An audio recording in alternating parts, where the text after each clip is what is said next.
আমরা হোটেল ভাগসু ম্যাকলয়েডগঞ্জে এসে উঠেছি। এরকম রাজকীয় হোটেল আমরা জীবনে উঠিনি।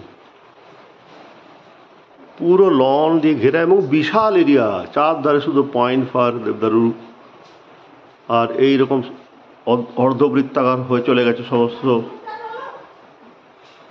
ইয়েগুলো। দাঁড়াও, এইরকম চলে গেছে পুরো। আর এইটা আমাদের রুম, 204 নম্বর রুম। দেখছি এই আমাদের রুম, মানে অসাধারণ, কিছু বলার নেই। আমাদের বেডরুমের থেকে অনেক ভালো।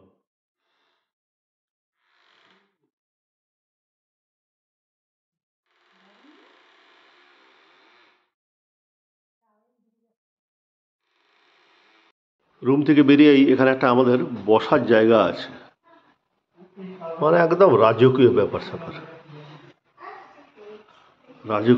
স্যাপার। এটা একটা বসার জায়গা মাত্র, ডিনার রুম আলাদা আছে।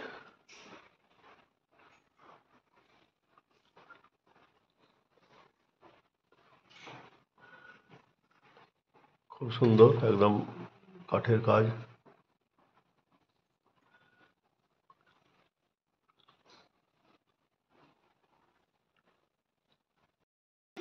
চোখ জুড়িয়ে যাবে এই বসার জায়গাটা দেখলে। বিশাল এরিয়া, আর সেরকম তার আউটস্ট্যান্ডিং সব কাঠের কাজ। হোটেল দা ভাগসু ম্যাকলয়েডগঞ্জ। বেরোনো যাবে না, বৃষ্টি পড়ছে। চারধারে শুধু সবুজ লন আর গাছে ঘেরা। যেগুলো আমরা দেখছি এগুলোকে আমরা ধুপি বলি, এরা এখানে দেওদার বলে। অত্যন্ত কস্টলি কাঠ। দুটো বেশ মজাদার ঢোলের মতন জিনিস রয়েছে, জানি এগুলো কী জিনিস এগুলো আমি জানি না। ম্যাকলয়েডগঞ্জের শেষ সূর্যাস্ত, কি অসাধারণ দৃশ্য। এই জায়গাটা আমাদের সারা জীবন মনে থেকে যাবে। এখানকার মানুষজন, এখানকার আতিথেয়তা।